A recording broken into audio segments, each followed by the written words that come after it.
Friends இன்றைக்கி கடுகு சாதம் செய்யலாம். அதுக்கு ஒரு 4 ஸ்பூன் வந்து கடுகு, அதுக்கப்புறம் ஒரு 3 ஸ்பூன் கடலைப்பருப்பு, ஒரு அரை ஸ்பூன் மிளகு, அரை ஸ்பூன் சீரகம்,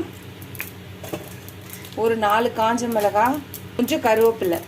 இது எல்லாத்தையும் நல்லா பொடிச்சு நல்லா அது வெடித்து வர வரையும் வறுக்கலாம். கொஞ்சம் வாசனை வர வரையும் வறுத்துக்கலாம். வறுத்ததுக்கப்புறம் இதை ஆற வச்சு பொடி பண்ண போகிறோம். நல்லா பொரிஞ்சு வந்துடுச்சு. இப்போ வந்து ஸ்லோ பண்ணி இதை வந்து ஒரு மிக்ஸி ஜாரில் மாற்றிக்கலாம். இப்போ அதே கடாயில் கொஞ்சோண்டு நல்லெண்ணெய் ஊற்றிக்கலாம். சின்ன நெல்லிக்காய் சைஸில் புளியை இந்த எண்ணெயில் வறுத்துக்கலாம். இப்போ இந்த புளியை மிக்ஸி ஜாரில் மாற்றிக்கலாம். இப்போ இது எல்லாத்தையுமே தூள் பண்ணிக்கலாம். ஃப்ரெண்ட்ஸ், நம்ம தூள் பண்ணியாச்சு. இப்போ திருப்பி ஒரு பேனில் கொஞ்சம் நல்லெண்ணெய் ஊற்றிப்போம். ஒரு 5-6 பல்லு பூண்டு போட்டுக்கலாம். கொஞ்சம் கடுகு, கொஞ்சம் உளுந்து, கொஞ்சம் கடலைப்பருப்பு போட்டுக்கலாம். ஒரு 2 காஞ்ச மிளகாய், கொஞ்சம் வேர்க்கடலை போட்டுக்கலாம். கொஞ்சம் முந்திரி போட்டுக்கலாம். கொஞ்சோண்டு பெருங்காயம் போட்டுக்கலாம்.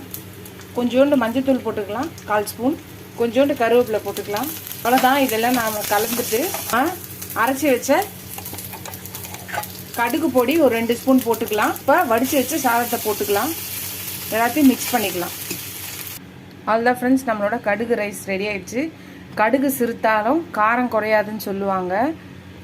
ஸோ கடுகு வந்து ரொம்ப நல்லது. அந்த கருப்பு கடுகு, நம்ம நார்மல் கடுகு, அது வந்து நம்மளோட வயிற்றில் இருக்க பூச்சிகளை அழிக்கும். நம்மளோட ஹார்ட்டுக்கு நல்லது. எதிர்ப்பு சக்தி கடுகு. நார்மலாக மற்ற இதெல்லாம் வந்து இதோட இருக்க மாதிரி இதுக்கு கடுகுக்கு ஒரு எதிர்ப்பு சக்தி இருக்குது. ஸோ இது வந்து ரொம்ப நல்லது. நீங்களும் ட்ரை பண்ணி பாருங்கள். ஹெல்த்தி ஃபுட்டு ட்ரை பண்ணி பார்த்துட்டு எப்படி இருக்குன்னு சொல்லுங்கள். லஞ்ச் பாக்ஸுக்கு, ஆஃபீஸ் லஞ்ச் பாக்ஸுக்கு, ஸ்கூல் லஞ்ச் பாக்ஸுக்குலாம் வந்து ஹெல்ப்ஃபுல்லாக இருக்கும். ட்ரை பண்ணி பார்த்துட்டு எப்படி இருக்குன்னு சொல்லுங்கள். ஃபஸ்ட் டைம் என் சேனலை சப்ஸ்கிரைப் பண்ணலைன்னா சப்ஸ்கிரைப் பண்ணிட்டு பாருங்கள்.